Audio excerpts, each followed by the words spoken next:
오늘의 사회 이슈를 김민정 기자가 종합해드립니다. 오늘의 이슈 포커스입니다. 반기문 유엔 사무총장이 대권 도전을 시사한 데 대해 정계가 술렁이는 분위기입니다. 이재명 성남시장은 박근혜 대통령에 이은 친일 독재 부패 세력의 꼭두각시는 국민의 심판을 받을 것이라고 비판했는데요. 안희정 충남지사는 정치판에 기웃거리지 않는 것이 한국 최초 유엔 사무총장을 배출했던 국민의 자부심을 훼손하지 않는 유일한 길이라고 지적했습니다.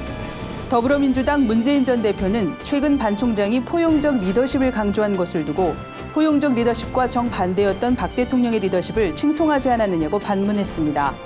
반 총장의 대권 도전을 어느 정도 예견된 상황으로 받아들이는 측도 있지만 강하게 반발하는 입장도 있어 향후 추이에 관심이 쏠립니다. 박영수 특별검사팀이 삼성물산과 제일모직 합병 의혹과 관련해 고강도 수사에 들어갔습니다. 특검팀은 제3자 뇌물공여와 배임 혐의로 국민연금공단 등을 압수수색했는데요. 삼성이 국민연금의 합병 찬성을 대가로 최순실 씨 측에 200억 원이 넘는 거액을 지원한 것인지의 여부를 파헤칠 것으로 보입니다. 이 과정에서 삼성 지원금과 국민연금 합병 승인을 연결할 고리를 찾을 수 있을지 관심이 모아집니다.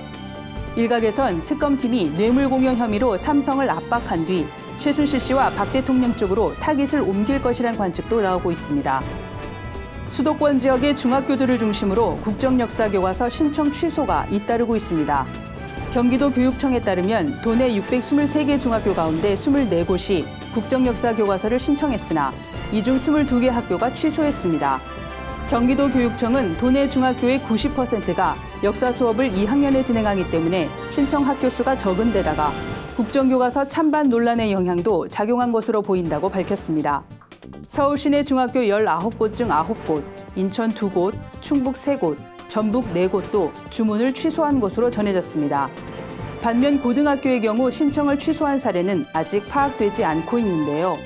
교육부가 국정교과서를 철회하지 않는다면 각 시도 교육청별로 별도의 대책 마련이 불가피할 전망입니다. 월급 로그아웃이란 말 들어보셨습니까? 통장에 월급이 들어오자마자 바로 빠져나가는 것을 뜻하는 신조어라고 하는데요. 직장 생활을 시집살이에 빗댄 직장살이, 조기 퇴직을 한 뒤 새로운 일자리를 찾는 세대를 가리키는 반퇴 세대란 말도 있습니다. 취업 포털 잡코리아가 직장인 1,051명을 대상으로 올해 직장 생활을 가장 잘 반영한 신조어를 조사한 결과 가장 많은 응답을 이끌어낸 단어들인데요. 이 밖에 SNS를 통한 업무 지시에 스트레스를 표현한 메신저 감옥, 반복되는 야근으로 인해 저녁이 없어진 삶을 뜻하는 야근각, 회사가 사육하는 동물이라는 의미의 사축 등이 10위 안에 올랐습니다. 독일 국민들이 지난 20일 베를린에서 발생한 트럭 테러의 충격을 이겨내고 일상을 회복하기 위해 노력하는 모습입니다. 외신들은 베를린 일대 상점들도 정상 영업을 하고 있고 관광객들 역시 평소와 크게 다르지 않은 모습이라고 전했습니다.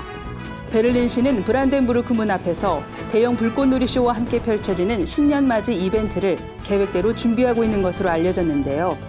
두려움이야말로 테러리스트들이 원하는 것 아니겠냐는 국민들의 의지가 담긴 것으로 풀이됩니다. 그러나 테러에 대한 경계는 늦추지 않는 분위기입니다.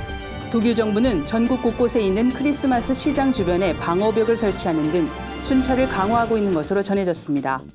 고티비 뉴스 김민정입니다.